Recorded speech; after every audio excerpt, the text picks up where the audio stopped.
Hello दोस्तों, स्वागत है आपका मेरे इस सैनिक समाचार चैनल में।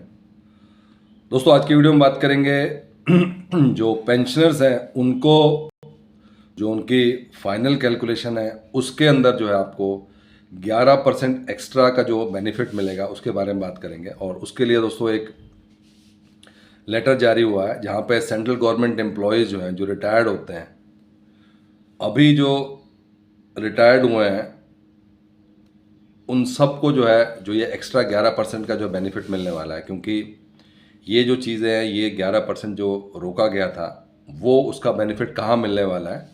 जहाँ पे पहले कुछ न्यूज़ चली थी कि भाई जो 18 महीने का डीए एरियर है वो उसका भुगतान सरकार कर रही है या इसके ऊपर लेटर जा रहा है, वो एक अलग मुद्दा है जहाँ पे सरकार भुगतान करती है या नहीं करती है। लेकिन दोस्तों, जो ये लेटर जारी हुआ है यहाँ पे ये 11% का फ़ायदा किस तरीके से जो है पेंशनर्स को होने वाला है उसके बारे में बात करें। दोस्तों, हम बात करेंगे जो आपका पीसीडीएस सर्कुलर जो है 666 है, उसके बेस पे दोस्तों नवंबर महीने में आपको जो एरियर का भुगतान हुआ है और एरियर का भुगतान नवंबर की पेंशन से पहले किस तरीके से जो है पेंशन आते हैं उसके बारे में बात करेंगे। तो चलिए दोस्तों, बात करते हैं आज के इन दो इम्पॉर्टेंट अपडेट्स के बारे में। दोस्तों, अगर चैनल पे आप पहली बार हैं तो चैनल को ज़रूर सब्सक्राइब करें जिससे आने वाले हर वीडियो का अपडेट आपको मिलता रहे और साथ ही साथ बेल आइकन ज़रूर दबाएं। दोस्तों, पेंशनर्स के लिए अब सरकार की तरफ से भी और माननीय न्यायालय की तरफ से भी नियम बहुत स्ट्रिक्ट होते जा रहे हैं और पूरी कोशिश की जा रही है कि पेंशनर्स के जो राइट्स हैं, पेंशनर्स को जो बेनिफिट मिलने वाला है वो उनको प्रॉपरली मिले, उनको कोई भी दिक्कत ना हो। उसके लिए दोस्तों अब नियमों में काफ़ी बदलाव हो रहे हैं।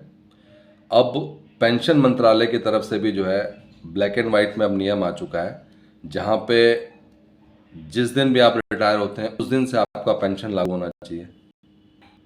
जो आपका पेंशन रिवीजन है वो टाइमली होना चाहिए, टाइमली आपका पीपीओ आप हाथ में आना चाहिए।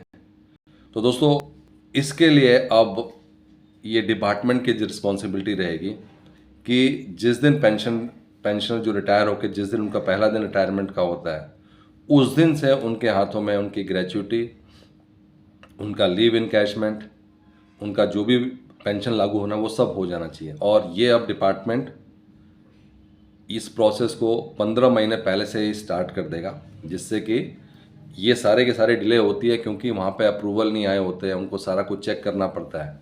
तो इसमें कहीं ना कहीं पेंशन मंत्रालय में पाया है कि अगर डिपार्टमेंट की तरफ से डिले हो रहा है तो डिपार्टमेंट को चाहिए कि ये चीज़ जो है वो पहले इसके ऊपर एक्सरसाइज कर ले। और इसी वजह से दोस्तों अब ये पेंशन मंत्रालय से क्लियर कर दिया है कि रिटायरमेंट के 15 महीने पहले ये डिपार्टमेंट अपने आप एक्सरसाइज करे, उनके सारे डॉक्यूमेंट्स, उनका जो कुछ भी कैलकुलेशन है वो सब करे, जिससे कि जो है जिस दिन पेंशनर रिटायरमेंट का पहला दिन होता है उनके पास सब कुछ होना चाहिए। इसके लिए उनको भाग दौड़ी नहीं करनी। और दोस्तों, आप समझ सकते हैं ये पेंशन मंत्रालय की तरफ से आदेश जारी हो चुका है, तो कहीं ना कहीं पेंशनर्स के लिए बड़ा रिलीफ है। इसके अलावा दोस्तों एक और बात है जो कि एक अच्छी खबर है, जहाँ पे जो आपका ग्रेच्युटी है, आपका कैश पेमेंट है, जो लीव इन्वेस्टमेंट होता है, उनके लिए भी एक बड़ी खबर है। जहाँ पे जो जनवरी 2020 से लेकर जून 2021 तक का जो आपका कोविड के टाइम पे डीआर को फ्रीज किया गया था, वो पैसा नहीं मिला था। लेकिन यहाँ पे अगर आप रिटायर हो जा रहे हैं और उस पीरियड का आपका जो डीए है वो 28% के हिसाब से ही आपका जो है जो लीव इनकैशमेंट हो ग्रेच्युटी है, तो ग्रेच्युटी कैलकुलेशन में उसको यूज़ किया जाएगा। As per the existing provision contained in CCS leave rules, pay admission on the date of retirement plus DA on that or account for the purpose of calculation. तो उस period में जो लोग भी रिटायर हुए हैं उनका जो ग्रेच्युटी है, उनका जो लीव इनकैशमेंट है, ये उनको उस हिसाब से ही मिला जो भी उस कोविड के दौरान। क्योंकि कैलकुलेशन का जो रूल यही है कि जिस दिन भी जा रहे हो उस दिन का डीए क्या है उस हिसाब से उनको मिलेगा, तो उस हिसाब से मिला। इन view of the provision orders of this ministry dated this calculation of gratuity and cash in payment leave respect to central government employees who retired 1/1/2020 और 2021 इस पीरियड में जो लोग भी रिटायर हुए हैं उनको इसका बेनिफिट मिला है।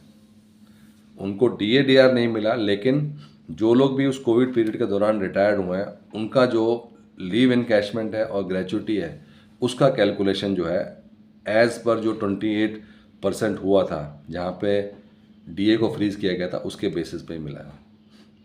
तो दोस्तों ये अभी तक आपको 18 महीने का डीए एरियर तो नहीं मिला, लेकिन जो उस टाइम पे लोग रिटायर हुए हैं उनको जो है इसका बेनिफिट इन 2-3 चीज़ों में हुआ। जहाँ जहाँ पे डीए का यूज़ होता है कैलकुलेशन में वो उनको 28% या जो लोग 21% पे रिटायर हुए हैं उनको 21% के हिसाब से उसका बेनिफिट मिला है। दोस्तों सर्कुलर 666 यानी कि OROP-2 का जो एरियर जिन लोगों को नहीं मिला था, जिन लोगों के पास बैंक से पहले उनकी पेंशन आ रही थी और उसके बाद से वो स्पर्श में माइग्रेट हुए थे, अब कई लोगों को जो है इस महीने भी OROP-2 का एरियर मिला है क्योंकि उन्होंने CP ग्राम में अपना जो है कंप्लेंट डाला था। और ये तो 100% है कि अगर आपको नहीं मिला है तो अगर आप CP ग्राम में जाते हैं वो नॉन पेमेंट सर्टिफिकेट दिखाने के बाद से जो है आपको इसका बेनिफिट मिलता है। तो कई लोगों को दोस्तों इस महीने भी इसका बेनिफिट मिला है। दोस्तों ये था आज का इंपॉर्टेंट अपडेट सभी पूर्व सैनिकों के लिए, केंद्रीय कर्मचारियों के लिए। अगर वीडियो पसंद आई तो लाइक कीजिए, शेयर कीजिए और सब्सक्राइब करना ना भूलें। Thank you for watching this video.